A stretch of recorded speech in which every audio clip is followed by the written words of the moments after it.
ये सारा धन और बेशकीमती जेवरात अब तेरे हो सकते हैं। इन्हें उठा और वापस चली जा। तेरी पूरी जिंदगी ऐशो आराम में बीतेगी। तू किसी रानी की तरह रहेगी। बस अपने उस बूढ़े पिता को भूल जा, जिन्होंने तुझे तकलीफ के सिवा कुछ नहीं दिया। कौन बोल रहा है? सामने आओ।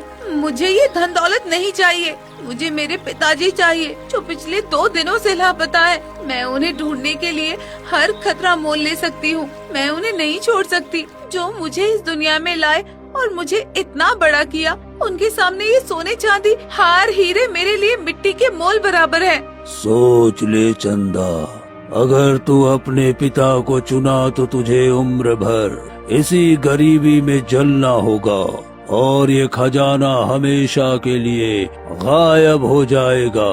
छोड़ अपने पिता को और अपनी दुनिया संवार ले। मेरे इस जीवन में मेरे पिता के सिवा मेरा अपना कोई भी नहीं है और मैं अपने पिता को दुनिया की किसी भी दौलत के लिए नहीं छोड़ सकती, चाहे मुझे भूखा मरना पड़े, पर मुझे मेरे पिता चाहिए। सूरज ढल चुका था और अंधेरा गहराने लगा था। चंदा अपनी झोपड़ी के बाहर बैठी बेचैनी से जंगल की राह देख रही थी। उसके पिता का वो इंतजार करती है, मगर उसके पिता वापस नहीं आते और देखते ही देखते रात हो जाती है और चंदा की चिंता बढ़ने लग जाती है। अभी तक पिताजी वापस क्यों नहीं आए? सुबह से शाम हो गई, पर उनका तो कोई अता पता नहीं है। मुझे बहुत डर लग रहा है। हर बार तो अब तक तो वापस आ जाते थे, मगर आज इतना समय हो गया। अरे गौरी देख रही है, अंधेरा होने वाला है, मगर पिताजी अभी भी वापस नहीं आए। मुझे तो बहुत चिंता हो रही है। पता नहीं पिताजी किस हाल में होंगे। गौरी भी इस बात से दुखी थी। पूरी रात चंदा अपने पिता के इंतजार में गुजार देती है।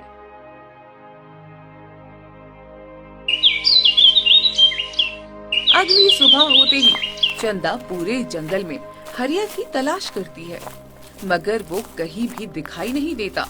चंदा भारी मन से सोचती है, मैं क्या करूं? पिताजी तो कल से गायब है, अभी तक नहीं आए। लगता है वो गांव में गए हैं। किसी से मदद मांगने मुझे गांव में जाकर एक बार पूछना चाहिए। इतना सोचकर वो गांव की ओर निकल पड़ती है। गांव में पहुंचकर वो गांव वालों के सामने हाथ जोड़कर खड़ी हो जाती है। क्या हो गया रे चंदा? तो फिर से गांव में आ गई? अब किसे मारने का इरादा है? पहले तो तुम्हारे पिता ने रामलाल की पत्नी को मारा, अब तू किसे मारने आई है? देखो काका, मेरे पिताजी निर्दोष है। उन्होंने किसी को नहीं मारा। मेरे पिताजी कल सुबह जंगल में गए थे, पर अभी तक वापस नहीं लौटे। मैं उन्हें हर जगह ढूंढ चुकी हूँ। कृपया मेरी मदद कर दीजिए। अरे तेरा पिता जड़ी बूटियाँ बेचता है तो गया होगा किसी ऊंची पहाड़ी या गहरी घाटी की तरफ। जड़ी बूटी खोजने में समय लगता है। 1-2 दिन इंतजार कर, वो आ जाएगा। फालतू में परेशान मत हो। जा अपने घर जा। गांव वालों की बेरुखी देखकर चंदा का दिल टूट जाता है। वो मायूस होकर गांव से बाहर निकल आती है। लगता है गांव वाले मेरी कोई मदद नहीं करेंगे। मुझे खुद ही अपने पिताजी को ढूंढना होगा, चाहे कुछ भी हो जाए। मैं हार नहीं मानूंगी।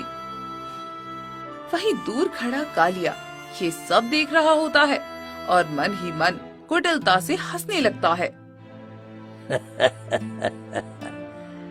चंदा, तू चाहे कहीं भी चली जा, कुछ भी कर ले, पर तू अपने पिता को कभी ढूंढ नहीं पाएगी, क्योंकि मैंने उसे ऐसी जगह भेज दिया है जहाँ से कोई वापस नहीं आता। कालिया वहाँ से मुस्कुराते हुए चला जाता है। इधर चंदा हिम्मत जुटाकर घने जंगलों की ओर निकल पड़ती है। चलते चलते रास्ते में उसे एक फटा हुआ झोला दिखाई देता है। अरे ये तो मेरे पिताजी का झोला है। इसका मतलब वो इसी रास्ते से आगे गए थे। मुझे और अंदर जाना चाहिए। चंदा कई घंटों तक उबड़ खाबड़ रास्तों और घने पेड़ों के बीच चलती रहती है। थकान के मारे उसका बुरा हाल हो जाता है और पैर जवाब देने लगते हैं। वो एक पेड़ के नीचे बैठ जाती है। चारों तरफ सन्नाटे के सिवा कुछ भी नहीं था। मैं कई घंटों से चल रही हूँ, अब मुझसे एक भी कदम आगे नहीं बढ़ा जा रहा, पर मैं रुक भी नहीं सकती। पिताजी न जाने किस हाल में होंगे। मुझे किसी भी हाल में उन्हें ढूंढना ही होगा।